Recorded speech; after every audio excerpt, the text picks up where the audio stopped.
ஒரு குழந்தைக்கு வந்து பெஸ்ட் அண்ட் நியூட்ரிஷியஸ் ஃபுட் எதுங்க? தாய்ப்பால். அதை விட வேற எந்த ஒரு நியூட்ரிஷியஸ் ஃபுட்டும் கிடையாது. அதை கூட குடுக்கறதுக்கு மறுக்கிறாங்க. அப்படியா?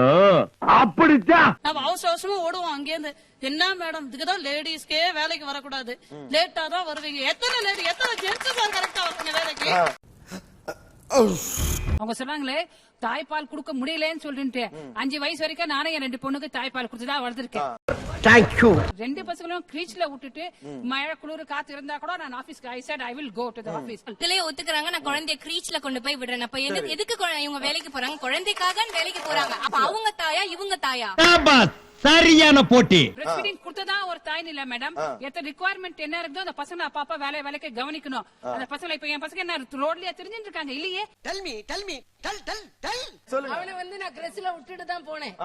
இதே 3ஆம் கிளாஸ் படிக்கும் போது ஒரு கேள்வி கேட்டான், என்ன நீ என்ன பண்ண, எனக்கு என்னதான் வந்து கிரஸ்ல விட்டு நான் குழந்தைகளுக்கு அந்தந்த நேரத்துக்கு நான் வந்து சாப்பாடு கொடுக்கறேன்னு சொன்னா கூட ஒரு டிகிரி பாசம் கம்மியா தான் இருக்கும். உங்கள மாதிரி மனுஷன்லாம் இருக்கனாலதான் கொஞ்சமாச்சும் மழை பெய்யுது. அந்த குழந்தைக்கு தாய்ப்பால் கூட கொடுக்க முடியாத நிலையில நம்ம ஆண்டவன் நிக்கிருக்கான். அந்த மாதிரி ஒரு சூழ்நிலையில இருக்கும்போது எந்த தாயும் விரும்ப மாட்டா வேலைக்கு போடுது. 24 மணி நேரம் குழந்தை கூட இருந்தாதான் பாசம் இல்ல சார். ஹலோ, பிரச்சனை அவங்க தாய்ப்பால் கொடுக்கறது இல்ல. ஒரு மகனுக்கு தாயா இருந்து வளர்க்கறது 40 பிள்ளைகளுக்கு ஒரு தாய் இருக்கிறதும் வித்தியாசம் இருக்கு. டப்பு நடிக்கிறீங்க. இவருக்கு பதிலா நீங்க லாயரா இருக்கலாம். பிள்ளைய கிரீச்சில விட்டுட்டு வேலைக்கு போனமே இந்த அம்மா அலறாங்களே, இதுக்கு யார் பதில் சொல்றது? வாய் மட்டும் இல்லனா நாய் தூக்கிட்டு போய்டும் நல்லா. தாய்ப்பால் கொடுக்கறதன் மூலமா நம்மளுடைய உள்ள உணர்வுகள் அந்த குழந்தைகளுக்கு போய் சேர்கிறது.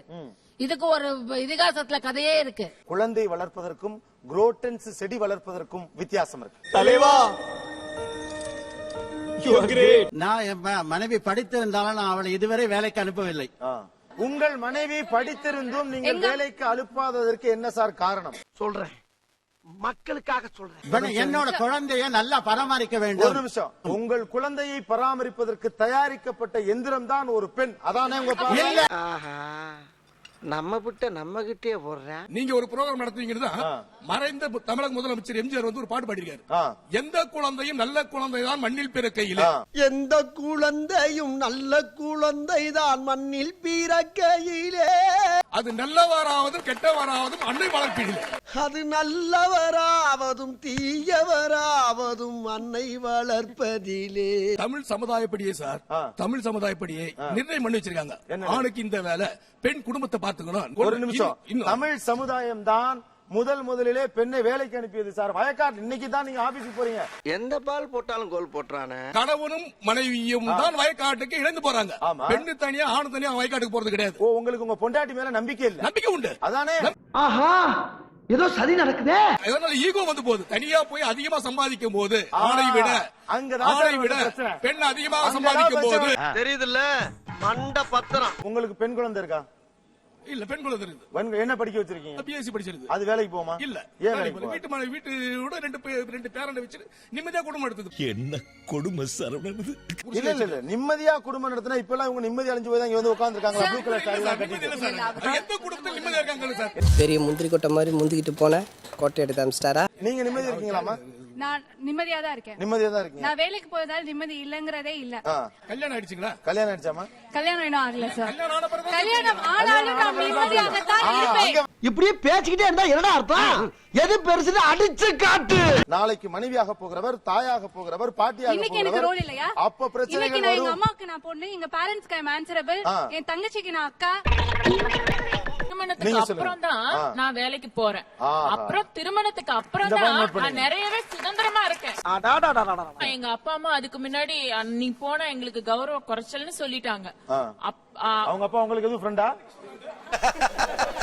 நக்கல்யா அவனுக்கு.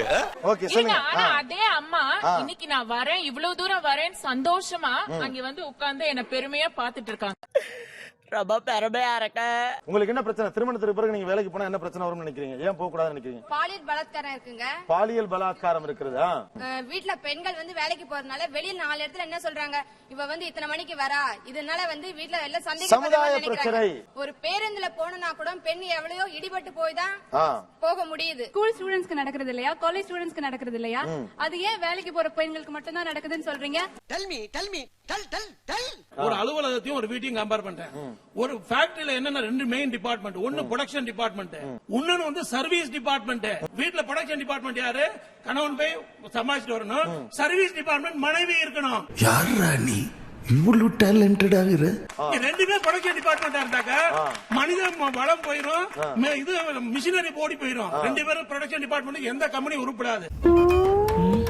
என்ன சொல்றீங்க? Production is from both the sides, service is from both the sides. Why can't the things be shared? நீங்க உங்களுக்கு ஒரு ஈகோ இருக்குது, இதுதான் இவங்க பண்ணணும், அது நம்ம பண்ணக்கூடாது. So இது நான் சொல்றேன் மேடம். அந்த ஈகோ கேஷ்னா தான் நீங்க டிஸ்ட்ரிபியூட் பண்ணிக்கிறீங்க வேலையை. You are really a God gifted child. பெண்கள் வீட்ல தான் இருக்கணும், ஆண்கள் தான் சம்பாதிக்கணும். அதான் உங்க பாயிண்ட் ஆஃப் வியூ. அப்படியா? அப்படிதான் பாயிண்ட் ஆஃப் வியூ. பசங்களை கவனிச்சுக்கணும், சர்வீஸ் பண்ணணும். நீங்க மாத்திரம் ஆபீஸ் போவீங்க, அங்க இருந்து வருவீங்க, பேப்பர் படிப்பீங்க, டிவி பார்ப்பீங்க. அது நாங்க ஓடி ஓடி பண்ணோம்.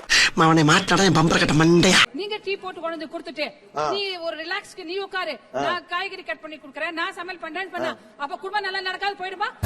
என்னடா கேட்ட? போற பெண்களுக்கு தான் அதிகமா வருது. வேலைக்கு போகாத பெண்கள் எப்பவனாவது ஒரு வாட்டி தான் வெளியில போவாங்க. அது அகேஷனலா. புரியுதுங்களா? அப்ப பொண்ணுங்களை எல்லாம் பிறந்தவனே ஃப்ரிட்ஜ்ல தூக்கி வச்சு பூட்டிரணுமா என்ன? சாம்பார் அப்ப எனக்கு திரும்ப நீங்க பழைய காலத்துக்கு ரீவைண்ட் பண்ணி போயிட்டு இருக்கீங்க.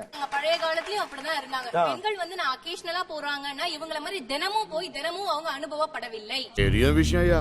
நான் உங்ககிட்ட ஒரே ஒரு கேள்வி கேக்குறேன் எங்கிட்டயா? சார். ஒரு பிளான்ட்ட பார்த்தா உங்களுக்கு என்னெல்லாம் தெரியும், என்னெல்லாம் தோணும்? அவுட்வர்டா என்னெல்லாம் தோணும் ஒரு பிளான்ட்ட பார்த்தா?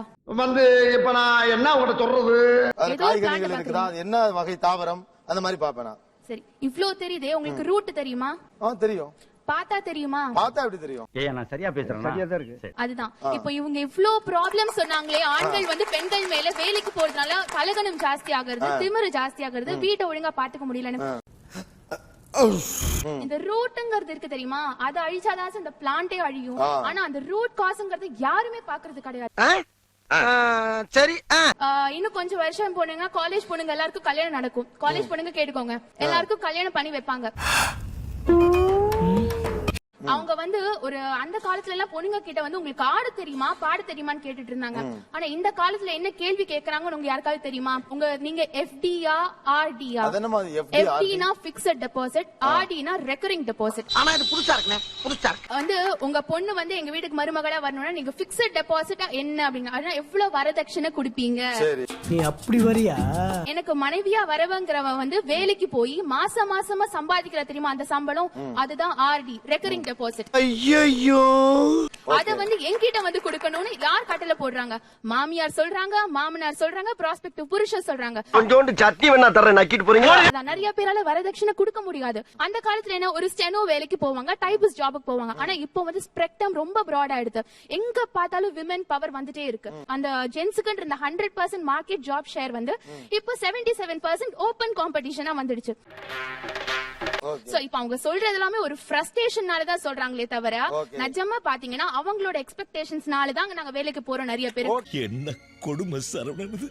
எனக்கு ஏன் சார் கல்யாணம் ஆகல? நான் கூட தான் 20,000 ரூபாய் சம்பாதிக்கிறேன். என் பேருக்கு பின்னாடி 6 டிகிரி இருக்கு.